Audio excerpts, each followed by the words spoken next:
En este marco ahora nos vamos a meter en un contexto totalmente distinto, ahora nos vamos a meter con un tema que a nosotros también nos resulta de interés cuando hablamos de cuestiones básicas y fundamentales en lo que tiene que ver con calidad de vida. Hablamos de educación y quien nos está visitando en nuestros estudios, ¿sí? Es Flavia Nieto, ella es asesora de crianza consciente.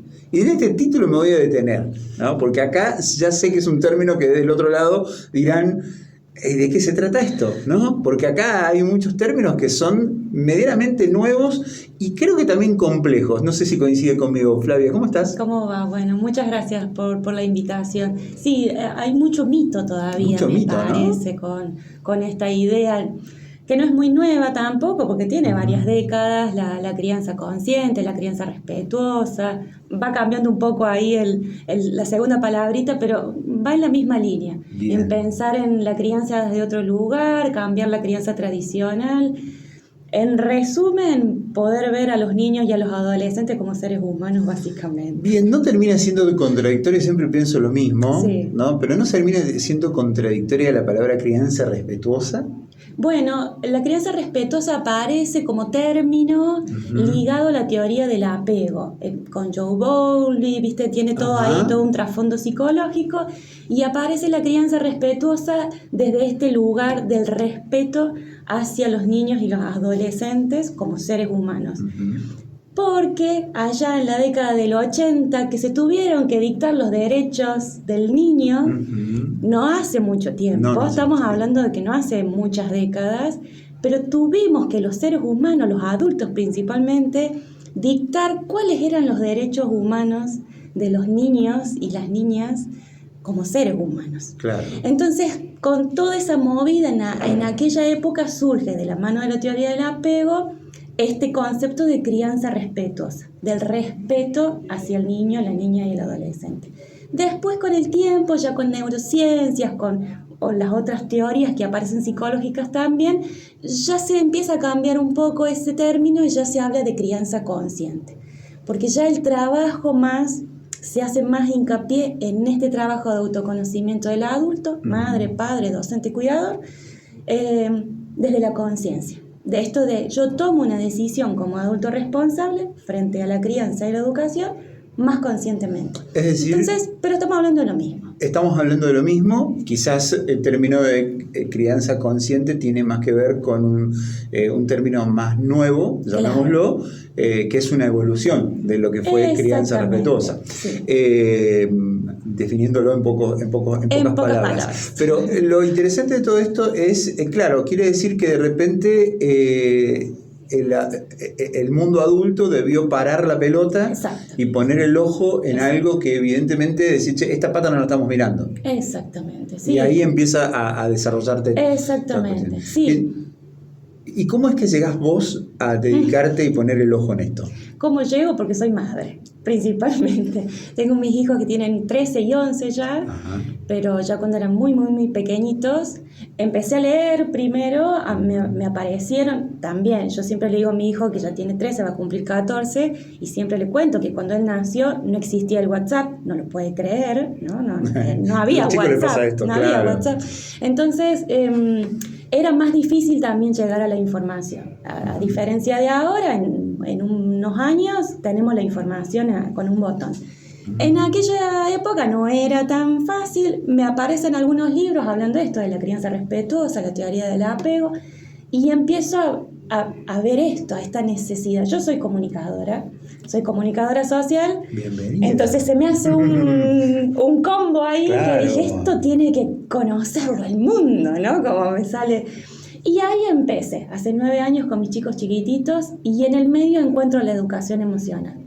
Y para mí, por eso empiezo a trabajar, para mí son como las dos patitas, con una sin la otra queda como a mitad de camino. Me encuentro con la educación emocional porque también tenía a mis hijos chiquitos y yo le quería enseñar cómo tenían que gestionar sus enojos, y yo no tenía idea, ni qué sentía, ni cómo me sentía, ni... Digo, porque había algo ilógico ahí, ¿no? Qué hermoso desafío esto de tener que transmitir algo ¿no? En el mismo camino. Bueno, pero ahí es donde viene la crianza respetuosa y la crianza consciente, viene a traernos todo esto, a decir, che, venimos de generaciones y generaciones y generaciones en que estaba mal equivocarse. Pero si no podemos aprender si no hay error, claro. No hay manera. Entonces habilitar todo esto que antes estaba tan vedado, y ahí es donde aparecen como estos mitos todavía que están dando vuelta, como esto, bueno, entonces hay que dejar a los chicos hacer lo que quieran, pobrecitos, porque están aprendiendo, y no. No es así. Todo lo contrario, es necesario acompañar y poner límites. El tema son las formas, claro, y las maneras de relacionarnos. Entonces acá hacemos foco en el vínculo. Entonces, ¿cómo decido hacer todo esto? Eso, dije, bueno, estoy aprendiendo yo a ser madre y a poner límites y a vincularme de otro lugar. Y qué mejor si no nos juntamos todos y charlamos de esto. Y en realidad claro, fue así. Y bueno, y en el medio seguir capacitándome y seguir aprendiendo, obviamente, más desde un rol profesional, pero siempre con esta mirada de que yo también estoy aprendiendo. Y además entendiéndolo desde la comunicación, que eso ya también es una perspectiva, te da una perspectiva distinta, porque también es la manera de estudiar cómo llegar correctamente a la gente, ¿no? A ese público. Discurso. No es lo mismo un adulto que un niño, ahí hay totalmente diferencias notables. Totalmente, sí, yo sé que hice la carrera de comunicación, después el profesorado de comunicación. Y bueno, fue todo ese bagaje, ¿no? De también seguir preguntándome cómo comunicarlo. Porque no es lo mismo tampoco bajar toda la teoría científica, que es súper necesaria, pero yo siento también y sigo apostando a esto, que un poco hablábamos tras bambalinas, de construir entre todos, de decir, bueno, a ver, ¿cuál es el contexto en el que estoy? Nos juntemos, charlemos, ¿cuáles son las necesidades que hay? Porque si no me quedo también con esta mirada muy mía y esta bajada, y tampoco sirve, no sirve, tenemos que construir entre todos, y más si hablamos de crianza y educación. Bien. Me parece que tiene que ser eso, ¿no? Una construcción social. Me surgen un montón de preguntas. La primera es, porque recién estabas hablábamos de la etapa más principal, ¿no? La etapa principal de cualquier persona, que es la infancia, por un lado. Pero después está la adolescencia.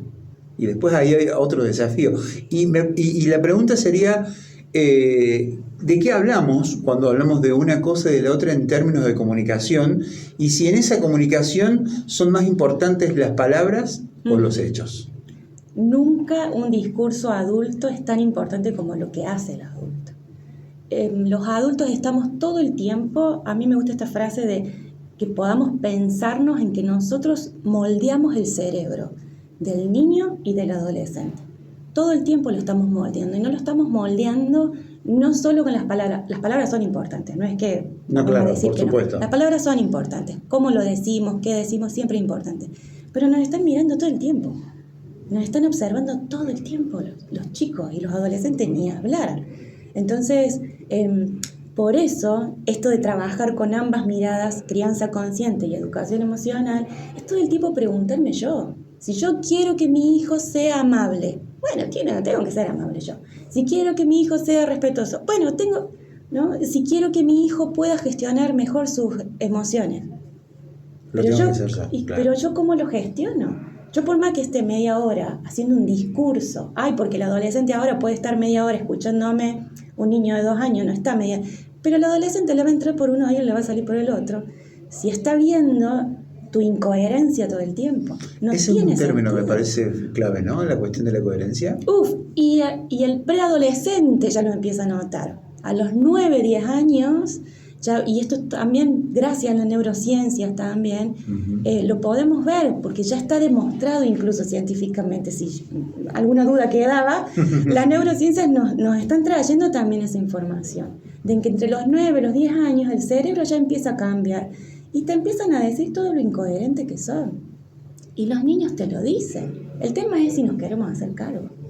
Y si podemos escucharlo. Ese es el gran tema. Si podemos y queremos escucharlo. Es que ese es el gran tema. Porque a veces estamos, no como en esta pregunta, ¿qué es lo que le tengo que decir? ¿Cómo se lo tengo que decir? Pero ¿los estás escuchando realmente? ¿Realmente estamos creando esos espacios de escucha real?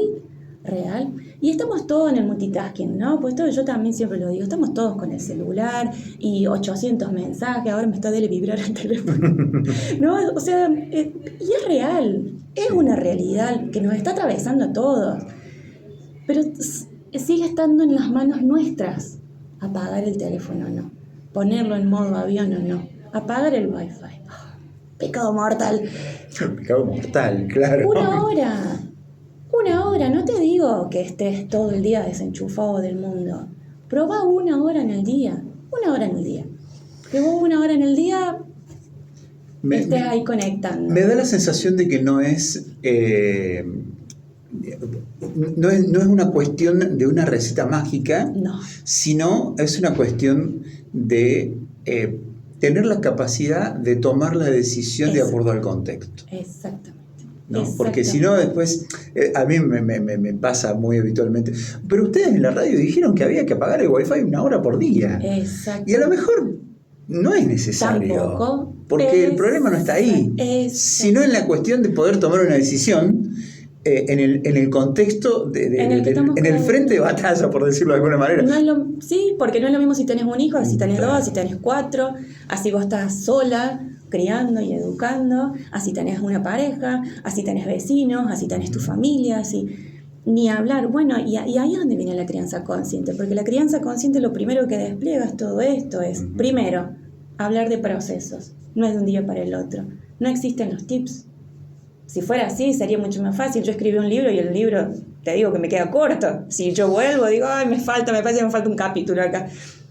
No hay forma. Yo tengo 2 hijos, y eso también siempre lo digo, tengo 2 hijos del mismo padre, viven en la misma casa, criados igual, son agua y aceite.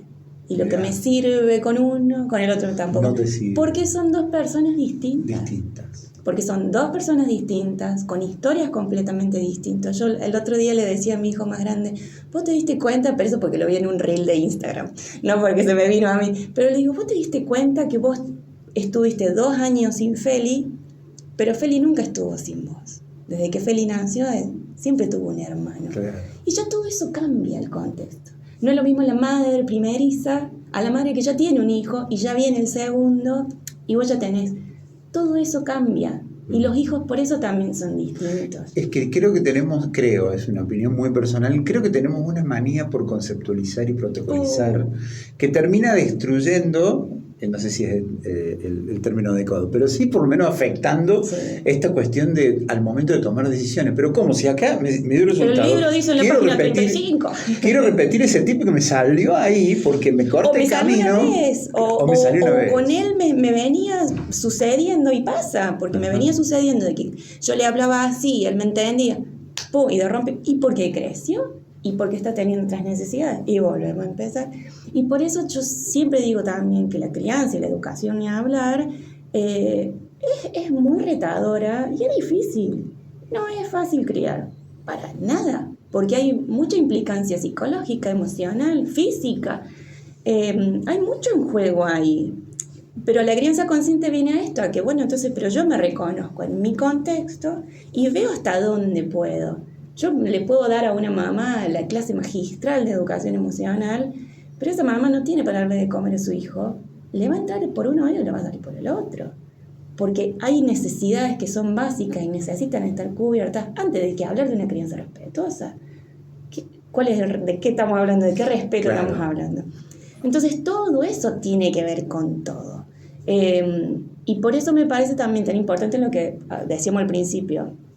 Tiene que ser una construcción entre todos. Si no nos quedamos con esto, con el tip del reel que vi en el Instagram, en el TikTok, y me dijo que haga así y que en 5 minutos supuestamente iba a dejar de llorar y hace 1 hora que está llorando esta criatura.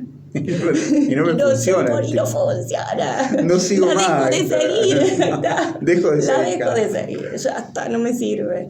Y no, si fuera así, entonces andaríamos todos con el mismo libro, sería mucho más fácil. Y no, y ahí es donde yo siempre, la invitación mía también es a esto, a que cuando entonces podemos silenciar toda esa parte, que es la parte más difícil, ¿no? Silenciar el afuera, el deber ser, el deber hacer, que con las redes se hace cada vez más difícil, pero vos observas al niño o al adolescente que tenés al frente y te permitís eso, el vínculo con lo que surge, con lo lindo y con lo feo también. Sí. Y en esto de aprender y de reconocerse y de conocer y de escucharse. Antes de pasar a lo que estás haciendo hoy en la actividad, y bueno, ya me vas a contar un poquito más lo que se viene, tengo en mente esta pregunta que quizás como comunicadora y también como una persona dedicada a estas cuestiones, quizás puedas tener un concepto que nos puedas compartir. Pero ¿cuáles son los desafíos hoy respecto de lo que tiene que ver con crianza consciente? Digo, al momento de plantear, bueno, tenemos este contexto en líneas generales, Bien. ¿no? Y es a lo que tenemos que trabajar, porque si no, es como que la cuestión se desmadra, llamémoslo. Digo, ¿qué observas ahí? Mira, para mí la crianza siempre ha sido, yo siempre lo digo, que para mí la crianza siempre ha sido difícil. El contexto actual es el multitasking en el que estamos todos, en el que todos tenemos que trabajar muchísimas horas para cubrir necesidades muy básicas, en que sentimos una presión también, ni hablar las madres, porque ahí hay también, yo ahí sí hago ahí una cuestión de género, ahí en las madres, en la cantidad de horas que tenemos que estar afuera y a la vez también ser fitness apenas parimos y estar divinas y pintadas y las horas de maquillaje y no sé qué. Hay como toda una presión ahí también de las redes que no está buena y que eso lo están absorbiendo muchos las niñas cada vez más chicas, cada vez más pequeñas. Hay mucha presión en lo estético ahí todavía. Pero yo creo que también sigue estando en esto, en que no hay desde el sistema educativo y desde las legislaciones un real compromiso para la crianza y la educación.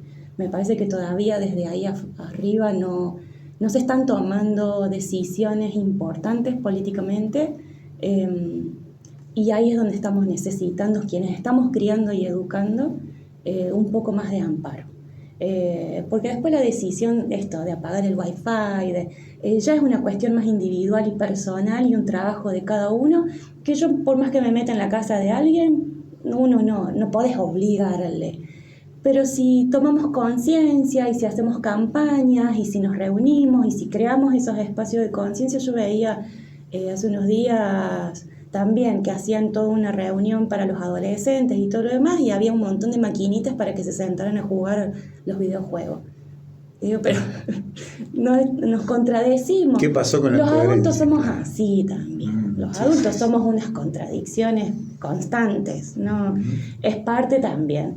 Pero yo creo que si hubiera un poco más de políticas también públicas y en este resguardo a la crianza y a la educación, podríamos tomar un poquito más de conciencia también, individualmente. No lo creo imposible, porque creo que también tenemos la ventaja, y ahí es donde yo llamo, sí, muy desde la comunicadora, en que somos una generación que tenemos disponible información, muchísima información, cosa que antes no existía. Apretas cualquier cosa y la tenés gratis. No hace falta realmente capacitarte o buscar información, está en cualquier lado. Pero bueno, el tema es tomarnos el tiempo. Claro, y de poder tener alguien que de repente te oficie de guía, que de repente te va orientando. Digo, en esta multiinformación que hay, totalmente. También hay mucha carne podrida, como le decimos los comunicadores, totalmente. Y que uno expresa fácil en muchas cuestiones. Pero bueno, el tema, coincido con esta cuestión del multitasking como problema generacional, como problema que estamos la sociedad... Todos saturados. Sí. Y multitasking no solamente en adultos, sino también lo estoy mirando, ¿no? En los niños. Es que es lo que le estamos dejando.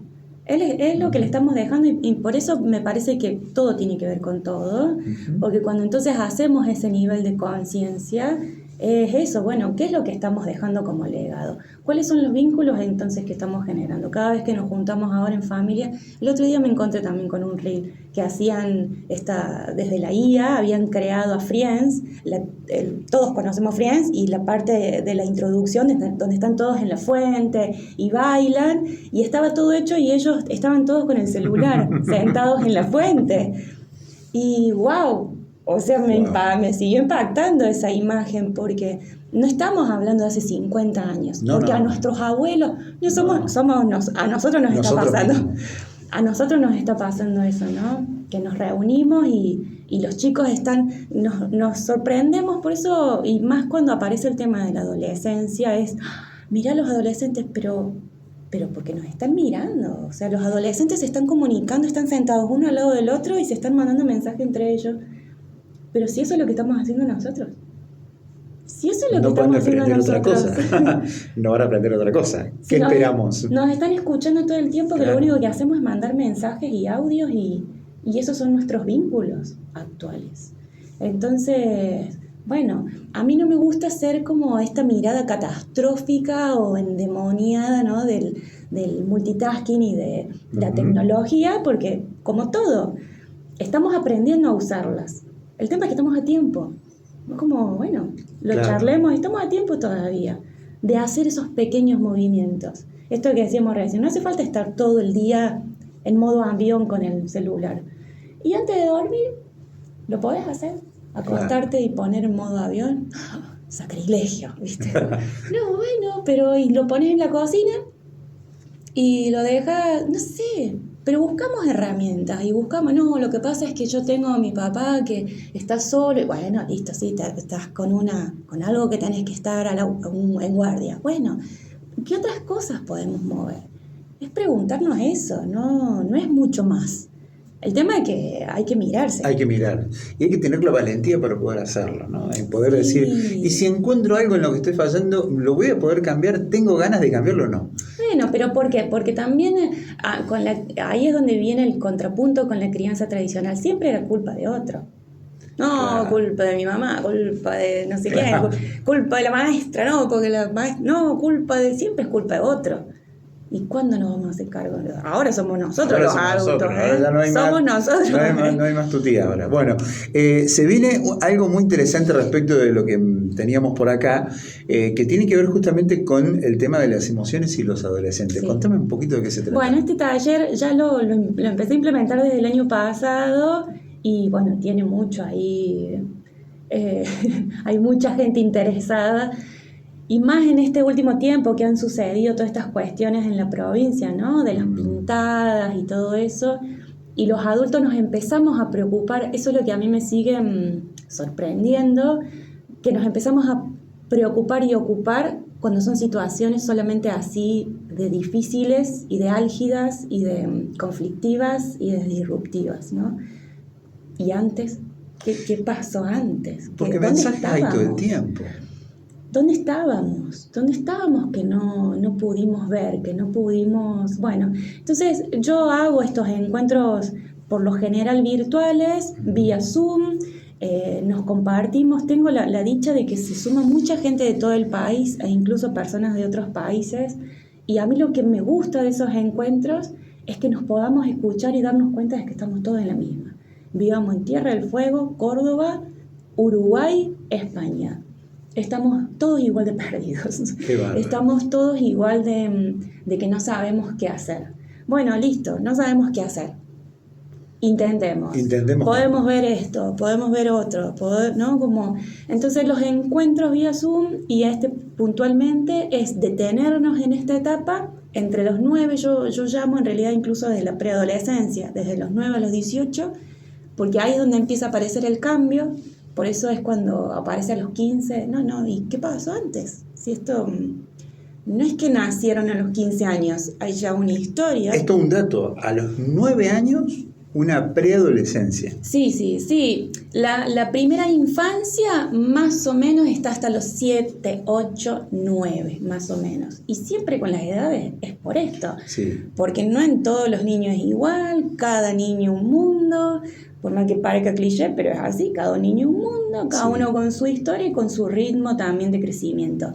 A los 9 hay todo un cambio neurológico que más o menos pasa incluso a los 2 años, que es la típica, los berrinches de los 2 años, los terribles 2 años, bueno, porque hay una explicación infantil que se le dice, pero ¿por qué? Porque hay toda una explicación neurológica, poda neuronal, cambios neuronales importantes en el cerebro, y que se empiezan a sentir de otra manera y hay mucho desborde.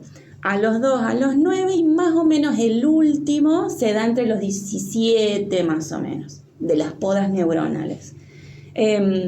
Por eso hay como mucho, como que se siente del otro lado, ¿no? De repente te lo cambiaron. Era un niño muy tranquilo, no sé qué, a los 9 empieza a cuestionar todo no le gusta, ¿no? Como que se empiezan a cerrar un poco más, como, bueno, hay todo un cambio, toda una explicación.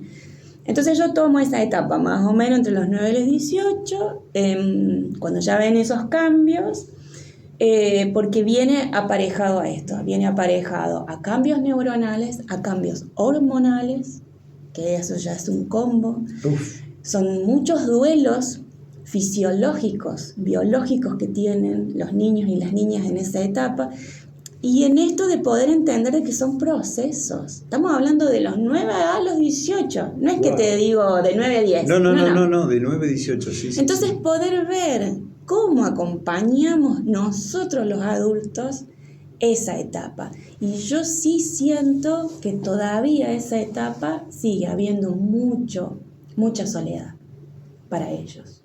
Mucha soledad. Hay mucha soledad y más todavía cuando cruzan los 15, 16.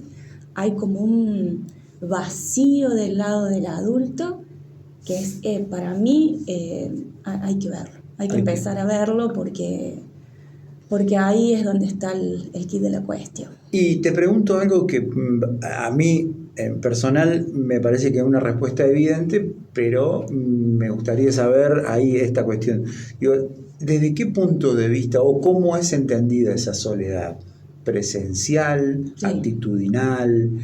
Digo, porque creo que se puede hablar de distintos aspectos, ¿no? Sí, mira, yo siempre digo de que el cuerpo siempre es la principal herramienta de comunicación que tenemos todos los seres humanos, desde que nacemos, ¿no? Desde que nacemos, un bebé con su cuerpo manifiesta hambre, sueño, incomodidad. Y eso nos acompaña el resto de la vida. Por eso yo cuando hay un adolescente que golpea, cuando hay un adolescente que hace bullying, cuando hay un adolescente que se lastima, que se autoflagela, cuando hay un adolescente que hace una pintada, cuando hay una conducta, hay algo, y esto es como la punta del iceberg. Estamos viendo acá arriba, pero lo que hay atrás, y ahí es donde apunta la educación emocional, son siempre las emociones y las necesidades sutiles que tenemos que aprender a leer, pero que son muy básicas, pero que si no aprendimos antes a leerlas y a que ellos puedan de a poco comunicarlas, entonces ese adolescente que llega a los 15 sin poder decir estoy enojado, estoy triste, estoy lo que sea, estoy mal porque mi amigo me dijo tal cosa y no lo puede expresar, lo va a expresar como puede. Así como un niñito de 2 años se tira al piso en medio del supermercado, su berrinche, porque está enojado, un adolescente va a golpear a otro, va a hacer bullying, se va a lastimar, se va a encerrar en la pieza, algo va a pasar, de alguna manera lo va a comunicar, o lo va a comunicar sin hablar, ¿no? O sea, hay algo va apareciendo. El tema es ese, que como adultos, de repente como que se nos cambia el chip y no sabemos para dónde ir. Sí, y todavía está resonando, ¿no? Esta cuestión de las manifestaciones que han aparecido en algunas escuelas. La sociedad todavía está sensible sobre ese tema, y por lo menos lo que se puede ver a prima facie es que incluso obligó a las autoridades a tomar decisiones. Después podemos debatir si fueron las mejores, y me parece que también hay que debatirlas. Hay que debatirlas, necesarias. Ahí es donde yo creo hay silencio. Yo incluso igual estos últimos días vi en las redes de nuevo, ya se terminó el tema en las redes. Se terminó. Entonces, a mí ahí es donde me digo, pero si sucedió algo muy increíble que nos movilizó a todos, porque fuimos todos a las reuniones de padres en todos los secundarios de la provincia, y ya está, y ahí es donde yo vengo y traigo en esta diferencia, ¿no? Porque seguimos con esta idea de que entonces ya encontramos los culpables, ya operamos desde este lugar, fuimos y le pusimos una multa, y eso es. ¿Y qué pasa con el resto de todo lo que hay ahí abajo, de ese iceberg? ¿Qué vamos a hacer con eso? Sí. Si tuviéramos que llevarlo a la cuestión medicinal, podríamos decir, encontramos la manera de eliminar el síntoma. Exactamente. Ahí es. Pero la pus quedó, digamos. Ahí es. La educación emocional previene, porque viene a eso, entonces, ¿qué hacemos con todo lo que hay ahí abajo? Tenemos que aprender a decir, necesito esto, me siento así. Y los adultos no lo sabemos hacer, somos analfabetos emocionales. Y nos tenemos que hacer cargo de eso, decir, bueno, es que ni yo sé. Claro. Ni yo sé cómo me siento, ni yo sé cómo hacer cuando estoy desbordada. Bueno, pero empecemos a buscar herramientas. Y ahí es donde yo creo que ellos nos están pidiendo gritos. Nos piden gritos que lo hagamos. Sí. Y creo que la situación que ha sucedido en toda la provincia tiene que ver con eso. Es una clara manifestación. Lo que pasa es que después estamos hablando de que bajamos la edad de imputabilidad de un menor cuando hablamos de neurociencias y digo, pero si ya está demostrado por las neurociencias que el cerebro se termina de desarrollar a los 25 años. ¿Qué pasó? Claro. ¿Cómo este dato no lo tiene nadie? Y lo sabemos. Los que toman decisión. Los que toman decisiones. ¿Por qué no lo tienen los que toman decisiones? Y si no lo tienen, ¿por qué no lo buscan? Porque también hay la pregunta. Es lo que te decía yo al principio. Claro. Me parece que termina entonces siendo una cuestión individual, que tenemos que tomar decisiones individuales, está bien, nos hacemos responsables. Pero necesitamos una estructura que también nos acompañe, porque si no es esto, yo muchas veces me pasa, ¿no? De que digo, ya está, me dedico a otra cosa. Porque es difícil así. Es muy difícil cuando parece que yo estoy diciendo algo completamente contrario. Yo no lo inventé, ¿eh? Hay muchos estudios y cada vez más estudios en que estamos hablando de que una criatura, porque es una criatura de 14, 15 años, no sabe lo que está haciendo, no puede dimensionar esas consecuencias, no las puede dimensionar. Neurológicamente está comprobado, es como si vos dijeras, bueno, a los 2 años si se robó un caramelo, marche preso, porque se robó un caramelo. Y es exactamente lo mismo. No estamos muy lejos de que pase, ¿eh? No estamos muy lejos de que pase. Digo, con este tipo de mensajes. De ideas. Y de cosas que están. Sí. Te pregunto cómo puede participar la gente de este Me manda un mensajito. ¿Directamente? Sí. Bien. flavianieto.crianza, me busca ahí en las redes. Okay. Y directamente me escribe y ahí le paso toda la info, todo. Sí, pero sí, más que invitados, madres, padres, docentes, cuidadores, han sabido estar incluso abuelas, abuelos, tías, tíos. Esto de entender de que estamos todos implicados, todos los adultos. Es mi vecino el que está, bueno... También te toca. Sí, es el tío, es la tía, es todos. Bien, Flavia, gracias por venir, por conversar con nosotros, por traernos este tema, que seguramente después podemos tener, ¿no? Otras conversaciones, porque hay otros debates por ahí muy interesantes. Esto que acabamos de encender como mecha, si se quiere, lo dejamos ahí y aguardamos a que no explote para la próxima. Muchas gracias, en serio. Gracias a ustedes.